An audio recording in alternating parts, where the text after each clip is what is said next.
What's up, traders? This is Matt with Conservative Trades. Boeing, Boeing, Boeing. Oh my goodness. Guys, I did end in the green today. Barely. Break even. But talk about a Homer Simpson moment.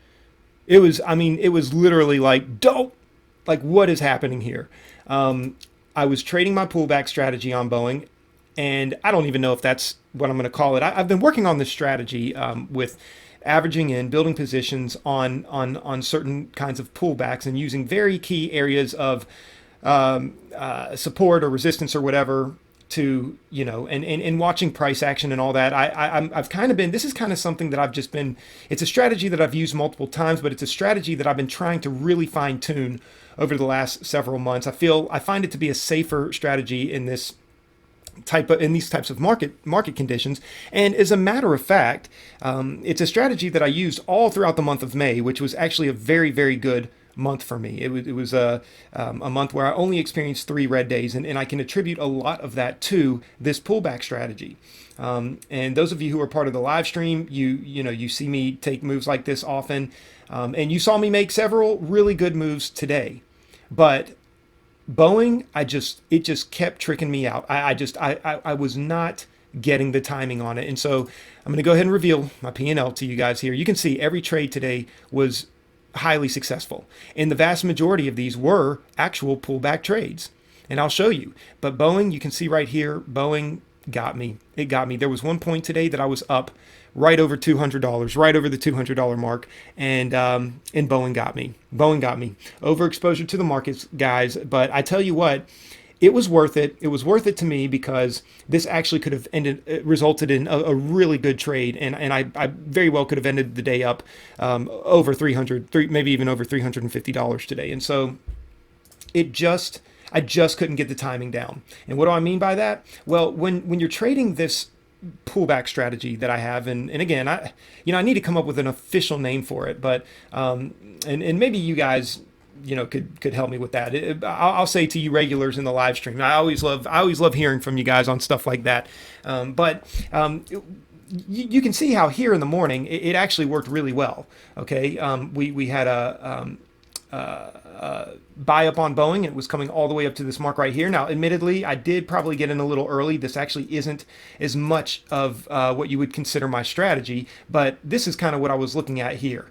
I was kind of looking at one of these this morning, which is why I did take it here. But it came down. I took a little bit of profit, but when it broke the trend, I had to go ahead and get out. But then you can see it came up here, and then it came up here, and I added in again, came down, took some of my shares off, then it came all the way up to here, and then I took more of my shares off here, and it ended up being just a break-even trade. This was my fault. This was my fault for just dropping out too soon, because this actually could have been a really good trade, really good move. We could have ended up $50, if not more. I mean, we're trading with conservative share size here, but that really would have brought me to, I probably would have ended the day about $250 on the day, and I might not have even traded more after that. But you can see as it was coming up here, I was lining it up with this previous area of support right here. I was actually lining it up with this area of support, and then this area of support back here. And then you can see it basically called the top right there on that. Now, why I didn't let it play out more, again, I think it just goes back to the lack of confidence, just the lack of confidence. It's one thing to execute a trade, guys. It's one thing to jump in a trade and have a trade idea. It's a whole other thing being disciplined enough to stick to it and let it play out.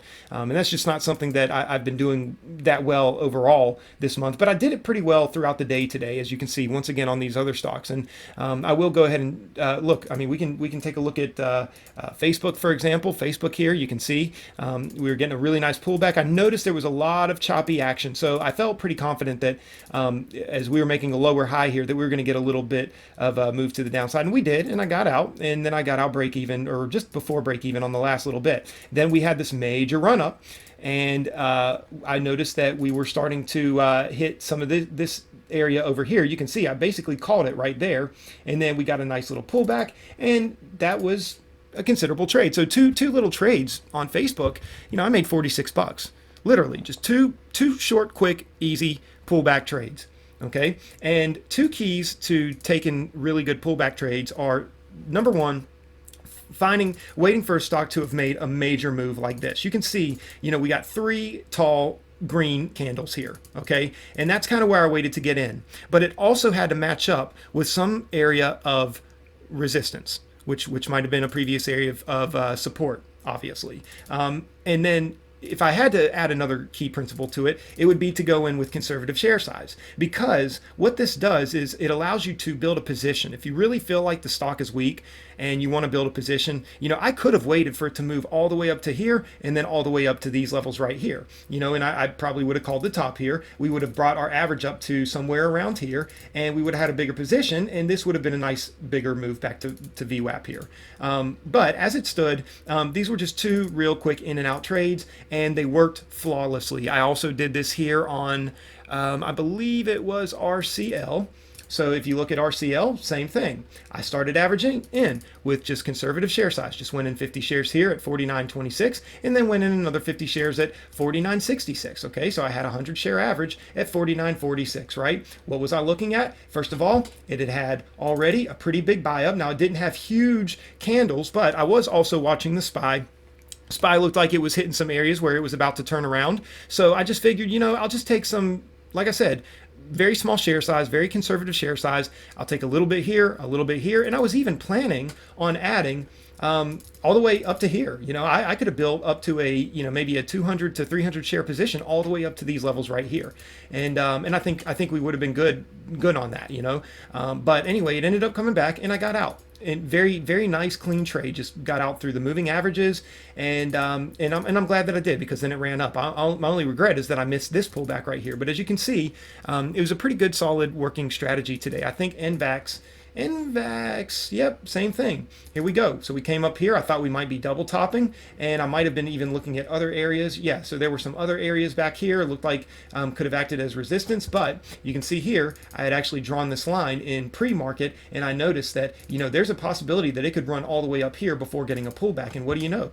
We did. We came all the way up here, and I added. Then we got a nice pullback to the 9 EMA, but I went ahead and got out, and we made a quick $65. So not bad, right? Not bad at all. So as you can see, the pullback strategy just does really well. Apple had a really nice buy up here. I got in here, and then I got out here. And then I got back in here because I thought it might drop to the moving average, but then it got bought up. I went ahead and got out, and then it got bought up again to this point, and I thought I was looking kind of over here, same thing. It was kind of butting up to where a lot of previous areas of support was, and I just thought to myself, you know what, I'll start building a position here and all the way up to these levels up here.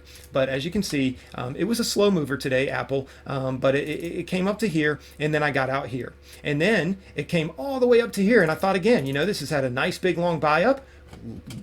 We stop, we look left, and we can see, what? There's some previous areas back here that it's starting to line up with. I could even just get in with conservative share size, and I'll add all the way up to here if I need to. But we got to pull back, and I should have waited to move back to the 20 EMA.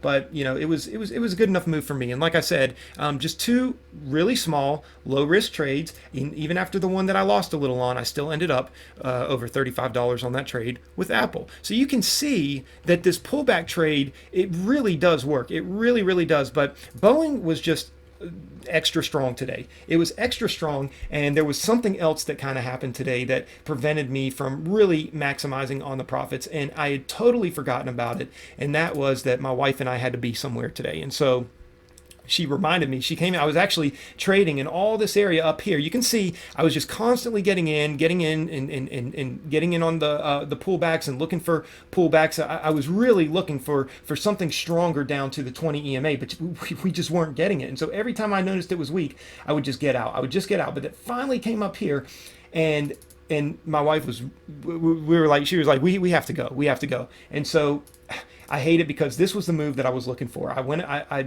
loaded in I had built up to a pretty good share position up here, and it started to come back, and I just went ahead and got out, guys. I just took the L, and I hate that I did, because right after, this is what happened, and this is what would have salvaged me. I still would have lost a little bit on the trade, but probably only $50. So I still would have ended the day up right over $150. But it was just very unfortunate that I couldn't finally make that move. When you do these pullback moves, when you're looking for these pullback trades, a lot of times, at least I'll say for myself, what I do is by keeping the share sizes small. I'm talking 25 shares at a time, guys. This was just 25 shares at a time, all the way up to here. I think at the greatest amount of shares that I had at one time on Boeing was only 225 shares. Okay, and what it does is it allows your risk tolerance. It just allows you to increase your risk tolerance. And look at this. I mean, look at this right now. This is making me sick. But what it does is it allows you to work the trade and really take your time with it and really try to feel where to get in, where to get out. And the thing is when, a lot of times you will get that a really strong pullback, at least to the 20 at some point. But Boeing was just strong, and one reason why I was a little overconfident on it is because SPY was continuing to look weak. It just was not breaking through a certain level. But it was one of those days where when the SPY would drop, sure, Boeing would drop a little. But if the SPY started just slightly getting bought up, Boeing would get a strong buy up. It was just one of those days. Boeing was just going on a tear, guys. And so, the best thing that I can do for myself when this pullback strategy isn't working is just make sure that, I lower my risk enough to where, I could still somehow come out break even on the day. There's a lot of people that do dollar cost averaging it, and they have no clue what they're doing, and they will oftentimes end up blowing their accounts. Okay, you have to be very careful when you're doing something like that. This is not something that I'm very susceptible to because of how safely I manage these pullback strategies. Again, most of the times I'm looking for big buy ups before even getting in. But again, with Boeing, I was really looking for, what you're seeing right here, this was what I was looking for on Boeing today. And I thought we were going to get it, more particularly back here when we had this major run up here. I really thought we were going to get a pullback to the 20, and I would have done well on that trade. But we just didn't get it. And so the best thing I could do was kind of get in, get out where I could, get flat where I could, get back to break even where I could. And I'll tell you what, guys, when we started going on this tear right here, I did notice that the SPY was really getting a hard rejection off that level. It started tanking, and I really thought we were going to get that move to the 20. But I had to go ahead and get out some because, like I said, SPY would just show a little bit of strength, and then Boeing would start getting bought up again. So I'd have to get out. And it was just really annoying, guys. But I am glad, nonetheless, that I was able to somehow maintain. I was able to maintain in the green today. Again, after fees and commissions, not so much, but it's okay. Tomorrow's another day. I just hate it, guys, because today I could have just stopped at one point. And if I had remembered that we had this appointment that my wife and I had to be at, if I had remembered it, I probably would have just stopped. So it's annoying knowing that today actually could have been a pretty darn good day today had I just been a little more careful, more cautious, But anyway, such is life. Man, this is really making me want to see if we can get a pullback. Where do we get 191.26? 190.60. See if we can get a pullback to 190.60. Unless we just get some massive buy up here all the way back up. Just doesn't seem likely, but I would even be willing to take another one at 192.26.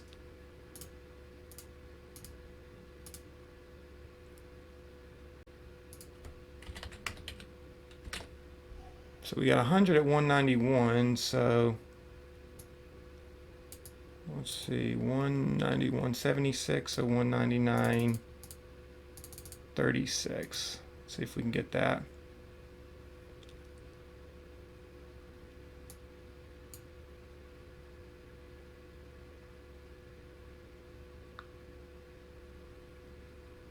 See if we can get this. There we go.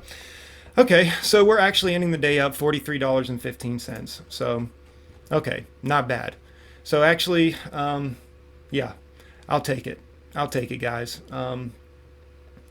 Hopefully you were able to sit through that a little bit. And that's how you salvage it. See, this is a pullback. This is a perfect example. I mean, it's post-market, yes, but you see it came all the way up here. I mean, this is a massive buy up here. This is a massive massive buy. If it's probably even going to come back down to 190, I probably could have salvaged even more than that on this trade. But you see it came up, and I went ahead and got in here. Again, we're looking that it's kind of coming up to some of these levels. And I probably would have been fine to add all the way up to here, because when you see a market like, or a move like this in post market where it comes all the way back up like this, typically you're going to get some kind of flush back down. Even, now if I had to take another loss, I would have taken another loss, and I would have ended the day down today. So anyway, yeah, glad I could show you guys that live trade. So that's the pullback strategy in motion. Maybe I'll come up with a fancier name with it. We can call it Matt's Super Lightning Flash Pullback Mac Attack, whatever. We'll come up with something fun. But anyway, guys, I hope you enjoyed the recap. And if you're new to the channel, consider subscribing and consider joining us in a live stream. We stream live right here on the channel, Monday through Friday, beginning roughly around 9 a.m. And to all my regulars, I'll see you in the morning. Take care.